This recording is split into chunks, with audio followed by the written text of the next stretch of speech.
जय हिंद दोस्तों, इस वीडियो में हम लोग देखेंगे कैंटोर्स थ्योरम, जिसका दूसरा नाम कैंटोर इंटरसेक्शन थ्योरम है। जैसे आप लोग थंबनेल में देख लिया होगा। एग्जाम के लिए एक वांटेड क्वेश्चन है, यानी कि लगभग हर साल पूछा ही गया है लॉन्ग में, वो भी 15 से 20 मार्क्स में। आप चाहो तो देखो, जो बच्चा पढ़ता नहीं है उसके लिए तो कह दूंगा कि इसको वीडियो देखोगे तो लगभग तुम 10-15 मार्क्स तो ला ही दोगे 20 में से, क्योंकि इसमें कुछ खास है नहीं, क्योंकि इंग्लिश टर्म है और मैथमेटिकल कम है। बिना देरी के समझेंगे, बहुत आसान लैंग्वेज से। थोड़ा सा भी बस 2 बार लिखना होगा तुम्हें और पॉजिटिव मूड के साथ रहना कि हम आज सीख के जाएंगे वीडियो कंप्लीट होने से पहले। तो बिना देरी के चलो सीखते हैं क्या है। एक मैट्रिक स्पेस है जो कि हम XD ले रहे हैं, ठीक है। एक FN सीक्वेंस है जिसको हम लोग नेसेंट सीक्वेंस कहते हैं। नेसेंट देख के डरना नहीं, एक तरह का डिक्रीजिंग सीक्वेंस या कलो कॉन्ट्रैक्टिंग सीक्वेंस, यानी कि कहीं जाके मिलेगा या लिमिट पॉइंट एग्जिस्ट करेगा। किसके लिए? एक नॉन एम्पटी क्लोज सबसेट है X का। सीधा सा मतलब पहला लाइन का ये है कि X का एक सबसेट निकालो, ठीक है। सबसेट निकाल के X का एक वैल्यू, 2 वैल्यू, 3 वैल्यू, ऐसे ढेर सारे सबसेट होंगे। उस सबसेट को क्या करो? इकट्ठा कर लो। इकट्ठा करोगे तो एक सीक्वेंस बनेगा। नेसेंट सीक्वेंस रहना चाहिए, याद रखना। और एक मैट्रिक्स हम ले लेते हैं XD, ठीक है। यही वाला X जो है वो यहां पर सबसेट उसका बनेगा, ठीक है। बहुत आसान था। कहते हैं सच दैट, कुछ इस तरीके का कंडीशन है कि जो डेल FN निकालेंगे वो 0 की तरफ टेंड्स करना चाहिए और n जो है वो इनफिनाइट रखेंगे। तब क्या होगा? X जो होगा हम लोग उसको कंप्लीट मानेंगे। Only if and only if I goes from I1 to infinity intersection with FN, यानी कि कोई भी वैल्यू 1 रख लो, जैसे कि 1 इंटरसेक्शन 2 इंटरसेक्शन 3, ऐसे करके कहां तक जाना है? इंफिनिटी तक जाना है, ठीक है। यहां तक इंफिनिटी तक जाएंगे तो देयर विल बी बस एक ही ऐसा पॉइंट होगा जो जिसके लिए ये एग्जिस्ट करेगा। वही हम लोग को प्रूफ करना है। क्या प्रूफ करना है? ये जो ब्लैक वाला पार्ट है ना, ये ब्लैक वाला पार्ट तुम्हारे लिए है, बस साइड में रफ में लिख लेना, क्योंकि इससे याद करने में आसानी होगा। कैसे याद करने में? पहला स्टेप में हम लोग सीक्वेंस बनाएंगे, दूसरा स्टेप में कॉची करेंगे, तीसरा में लिमिट, चौथा में इंटरसेक्शन और साथ में लास्ट वाले में हम लोग यूनिक करेंगे। ऐसे करके इतना ही और एक पार्ट आएगा, बस उसमें हम लोग का ये प्रूफ जो है खत्म हो जाएगा। 15 से 20 मार्क्स इजिली स्कोरेबल है ये वाला। पहले वाला हम देखो सीक्वेंस आया तो मान चलो, सीक्वेंस तो कहीं दिया ही नहीं है। प्रूफ करने के लिए सब कुछ तो मानना ही पड़ता है। तो सबसे पहले याद रखना सीक्वेंस। हाँ, सीक्वेंस, ठीक है। तो सीक्वेंस हम लोग क्या करेंगे? लेट कर लेंगे। सीक्वेंस को लेट कर लेंगे तो फिर क्या करेंगे? हम लोग कॉची को प्रूफ कर लेंगे। कॉची को प्रूफ करेंगे तो कोई एक लिमिट होगा, उस चीज पर हम लोग कॉची को फिर प्रूफ कर देंगे। और फिर एक थोड़ा सा हम लोग जो फॉर्मूला ये टर्म है, इसी को हल्का सा यूज करके एक इंटरसेक्शन लेकर आएंगे। और साथ में हम लोग यूनिकनेस दिखा देंगे कि उसका लिमिट जो है कहीं एक जगह एक्सिस्ट कर रहा है। तो यहां देखो सीक्वेंस बनाना है, तो let X be a complete metric space for n whose we choose xn from belong to FN, यानी कि FN से ही हम लोग एक को xn को निकाले हैं, जो कि एक तरह का सीक्वेंस है। इसमें हम लोग क्या वैल्यू रख सकते हैं? x1 x2 x3, ऐसे करके कितना है? xn तक है। ये एक सीक्वेंस है। हाँ, सीक्वेंस है, सीक्वेंस मान लिए। अब कॉची प्रूफ करने के लिए क्या करना होगा? उसी सीक्वेंस को उठाओ तो कहो जो ये वैल्यू है FN, जिसमें से हम लोग निकाले हैं, क्या करोगे? डेल FN जो है वो 0 की तरफ टेंस करेगा जब एप्सिलॉन ग्रेटर देन 0 होगा। जहां भी देखो कॉची, हर जगह कॉची देखोगे तो यहाँ पर एप्सिलॉन हमेशा ग्रेटर देन 0 हो जाएगा। ये तो याद ही रहता है हर जगह, ठीक है। There will be exist and M not, positive integer होगा यहाँ पर, पॉजिटिव इंटीजर m नॉट। उसके लिए क्या होगा? एक पॉजिटिव इंटीजर होगा। जब हम लोग उस पॉजिटिव इंटीजर का f में वैल्यू निकालेंगे डेल के साथ, तो वह हमेशा एप्सिलॉन से 0 कम आएगा। यहाँ पर एप्सिलॉन से 0 जो बड़ा होता था, यहाँ पर देखोगे एप्सिलॉन से वो छोटा एक वैल्यू आएगा पॉजिटिव इंटीजर, ठीक है। क्यों आएगा ऐसा? क्योंकि ये जो हम लोग का सेट दिया है वो जो होगा वो हम लोग का एक नेसेंट होगा, क्योंकि जो हम लोग ये सीक्वेंस माने थे वो कैसा है? एक नेसेंट है। सारी वैल्यू जो है जाके एक लिमिट पर कन्वर्ज होगी। इसलिए हम कहेंगे जितना भी m और n वैल्यू होगा वो m नॉट से बड़ा होगा या बराबर हो सकता है। तो मान चलिए हम 2 पॉइंट मान लिए xn और xm। जब ये पॉइंट बराबर होगा या इक्वल होगा तो हम लोग क्या कहेंगे? xn और fm जो है xm वो fm नॉट के अंदर ही लाई करेगा। इसलिए हम कह देंगे ये ला देखो कि x dxn xm जो होगा वो स्मॉलर और इक्वल होगा किसके? डेल fm नॉट से। ये वाली सीक्वेंस थोड़ा याद करोगे तो थोड़ा सा याद आएगा तुमको मैट्रिक स्पेस में। ये ला 4th हम लोग का एग्जाम्स था, या उसको कह सकते हो 3rd में, कहीं कहीं 3rd वाला में भी है। क्या था? इसकी वैल्यू जो होती है स्मॉलर होती है, एक्स जेड और जेड वाई से कुछ उसी से करके है, और फिर यहाँ पर स्मॉलर देन एप्सिलॉन लिख दोगे। तो ये हमको मालूम चल जब ये वाला कंडीशन फुलफिल हो जाएगा, यानी कि हम लोग नॉर्मल से प्रूफ कर दिए हैं, तो ये हम कर देंगे ये कॉची सीक्वेंस है। ठीक है, चौथा थर्ड क्या है, लिमिट। हम लोग को लिमिट निकालना है, तो क्या करेंगे, देखो जब कॉची सीक्वेंस हो गया तो उसके जाहिर सी बात है एक लिमिट होगा ही, जो कब से कह रहे हैं इतना सीक्वेंस है उसमें एक लिमिट एग्जिस्ट करेगा ही करेगा। तो यहाँ पर हम कह दिए एक्स जो है वो कंप्लीट है, तो वहाँ पर एक एक्स नॉट का एक लिमिट एग्जिस्ट करेगा। एक्स नॉट एक्सन क्या था, उतनी ढेर सारी वैल्यू, इस सारी की वैल्यू जो है कहीं जाकर एक जगह मिलेंगी और वो एक्स नॉट होगा, जिसको हम लोग लिमिट के नाम पर जानते हैं। तो कोई एक्स नॉट जो कि एक्स में से बिलोंग करेगा। ठीक है, इंटरसेक्शन अब देखना है, जो कि थोड़ा सा बहुत आसान है। Since each F N is a close, हर एफ एन जो है वो क्लोज है, यानी कि कहीं बाहर की वैल्यू ले नहीं सकते हैं, एक्स के अंदर ही का वैल्यू लेना है, तो वहां पर एक लिमिट पॉइंट सीक्वेंस में ही मौजूद होगा, जिसको हम लोग एक्स नॉट से कब से चिल्ला के बोल रहे हैं यहाँ पर, वही एक्स नॉट होगा जो कि एफ नॉट से ही बिलोंग करेगा।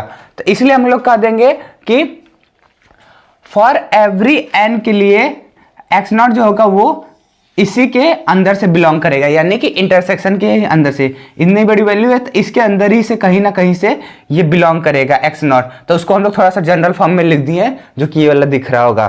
ठीक है, अब देखो यूनिकनेस कैसे मालूम करेंगे। यूनिकनेस मतलब होता है यहाँ पर देखो कि लिमिट तो एक्स नॉट मान लिए कि एक्स नॉट ही लिमिट है सारी वैल्यू का, X one X two X three करके एक्स एन तक जिसकी वैल्यू है उसका लिमिट जो है वो एक्स नॉट है मान लिए। अब हम लोग को ये कैसे मालूम करेंगे कि एक्स नॉट एक ऐसा ही वैल्यू है और कोई दूसरा है नहीं इसके लिए लिमिट, तो इसलिए हम लोग यूनिकनेस चेक करते हैं कि देखो कहीं दूसरा तो मौजूद नहीं है। तो यहाँ पर देखेंगे यूनिकनेस के लिए सपोज कर लेंगे कि एक दूसरा पॉइंट है जो कि उसी में बिलोंग कर रहा है। अब कोई चीज को प्रूव करना है कि ये एक है, तो हम झूठ मूठ का बोलेंगे कि चलो देखते हैं ये दो या दो से ज्यादा होगा। अगर दो या दो से ज्यादा सब एक ही मिल जाएंगे तो कह देंगे ये तो एक ही निकला। मान चलो देखो कि एक वैल्यू है दो वैल्यू है, हमको प्रूव करना है कि ये दोनों यहाँ पर लिमिट जो है एक ही पॉइंट कर रहा है, तो हम मान लेंगे दो ठो वैल्यू मान लिए। अब प्रूव करते गए पता चला ये दोनों एक ही वैल्यू है, तो क्या मालूम चलेगा ये अलग अलग वैल्यू नहीं एक ही वैल्यू, यानी कि इसका लिमिट जो है एक ही जो है लाइक कर रहा था। तो उसी को हम लोग प्रूव करेंगे। तो यहाँ पर एक्स नॉट स्टार ले लिए एक दूसरा वैल्यू जो कि इसी में से बिलोंग करता है। हम लोग को मालूम है कि यहाँ देखो ये वाला फॉर्मूला भी पढ़े, हाँ पढ़े, तो एक्स एन और एक्स एम, तो एक्स एन की जगह हम लोग एक्स नॉट और एक्स एम की जगह एक्स नॉट स्टार लिख दिए, जो कि डेल एफ एम से स्मॉल और इक्वल होगा। किसके लिए, हर एक एन से जो इन्फिनिटी की तरफ टेंस कर रहा होगा, और डेल एफ एन जो होगा वो जीरो की तरफ टेंस कर रहा होगा। तो सो जब ये इसके बराबर है और ये इन्फिनिटी की तरफ से शो कर रहा है और ये जीरो की तरफ कर रहा है, तो हम लोग कह सकते हैं कि इसकी वैल्यू जो होगी वो जीरो होगी। इसकी वैल्यू जीरो तब होती है, याद करो ये हम लोग का सेकंड प्रॉपर्टी मैट्रिक्स का स्पेस का सेकंड प्रॉपर्टी है, जिसमें जब डी एक्स वाई होता है तो हम लोग एक्स इक्वल टू जेड लिख सकते हैं, इफ एंड ओनली वाला कंडीशन था। तो यहाँ पर देखो ये वैल्यू जो जीरो है, तो इसका मतलब ये तभी मुमकिन है जब यहाँ पर एक्स नॉट और एक्स नॉट स्टार दोनों एक ही वैल्यू, अलग अलग वैल्यू नहीं है। तो चलिए और इसके आगे देखते हैं, बहुत आसान है, लर्न कैसे करना है इसी तरीके से आप लर्न करते जाएंगे तो आपका आराम से याद भी रहेगा और सही सही भी लिख पाएंगे।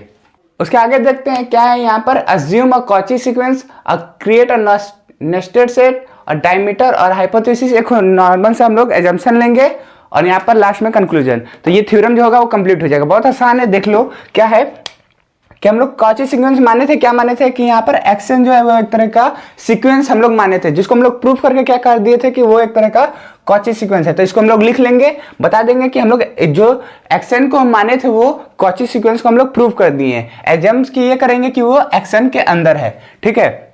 अब हम लोग नेसेंट सेट को मानेंगे। देखो उसके पहले हम लोग क्या किए थे, नेसेंट सीक्वेंस को लेकर चल रहे थे, जिसको हम लोग कॉची सीक्वेंस बनाते हैं। अब हम लोग सीक्वेंस को हटाकर एक सेट लेंगे जो कि कुछ तरह का ऐसा है।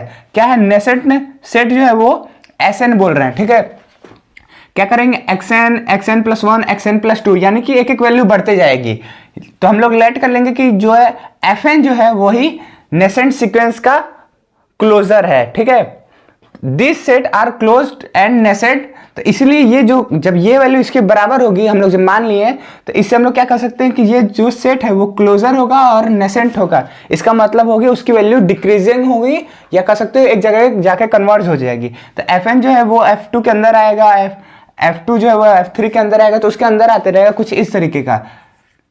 यहाँ पर अच्छे से समझोगे तो ऐसा 1 2 3 ऐसे करके देखोगे तो देखो ये मान लो F3 है, F4 F3 F2 F1। ध्यान देखो सब जो है उस F1 जो है F2 के अंदर है, F2 जो है F3 के अंदर है, F3 जो है F4 के अंदर है। तो कुछ इस तरीके का मानेंगे, देखोगे ऐसे करते करते डायमीटर जो होगा वो एप्सिलॉन से भी छोटा हो जाएगा, एक पॉजिटिव नंबर से भी छोटा हो जाएगा, यानी कि टेंड्स टू 0 जैसा होगा। तो इसलिए हम लोग कहेंगे कि डायमीटर जो होगा इसका सीक्वेंस का जो कि कॉची है वो डेल SN जो है हम लोग का सेट जो है वो भी क्या करेगा 0 की तरफ टेंस करना शुरू कर देगा, क्योंकि डायमीटर 0 की तरफ होगा। तो सेट जो होगा हम लोग का वो भी 0 की तरफ टेंस करना शुरू कर देगा। इसका मतलब जो है जो डायमीटर FN का है वो भी 0 की तरफ टेंस करेगा। अगर हम लोग का सेट जो है वो 0 की तरफ छोटा होते जा रहा है तो FN जो है वो भी 0 की तरफ छोटा हो जाएगा। क्यों? क्योंकि ये दोनों बराबर था। ठीक है, अब हम लोग हाइपोथेसिस को काल्पनिक थोड़ा सा एजम्पशन लेंगे। By our assumption there will be a point x0, एक ऐसा x0 पॉइंट होगा जहां पर इसके इंटरसेक्शन के बीच में एक पॉइंट लाई करेगा, यानी कि ऐसे करते जाओगे तो यहाँ पर एक छोटी सी पॉइंट आएगी, छोटा सा एकदम, जो कि इसी के अंदर लाई करेगा। देखो इसके इनको इंटरसेक्ट कर रहे हो तो छोटा है, इसको इंटरसेक्ट कर रहे हो तो और छोटा है, इसको इंटरसेक्ट कर रहे हो और छोटा है। इसी इंटरसेक्शन के बीच में एक छोटा सा पॉइंट आएगा जिसको हम लोग नाम दे दे रहे हैं x0। अब यहाँ पर हम लोग का कंक्लूजन क्या होगा? सिंस xn और x0 are the both are in the function fn, अगर xn और x0 जो है वो दोनों ही फंक्शन f0 fn के अंदर है, ऐसे करते हुए डॉट डॉट क्या होगा, ये fn हो जाएगा, ये डॉट डॉट करते हुए, तो इसी के अंदर जो है x0 और xn है।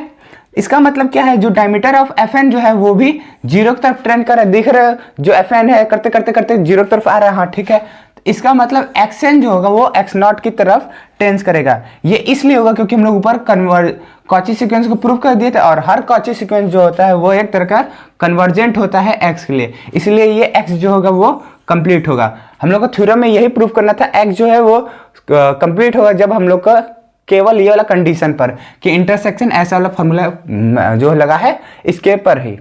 ये बहुत आसान है, ज़्यादा टफ नहीं। एक बार अपने से लिखोगे और कुछ पॉइंट को याद रखने की कोशिश करोगे, जैसे ये सब मेन पॉइंट को स्टेप का याद करोगे तो तुम आराम से ही लिख सकते हो एग्जाम में, बहुत आसान है।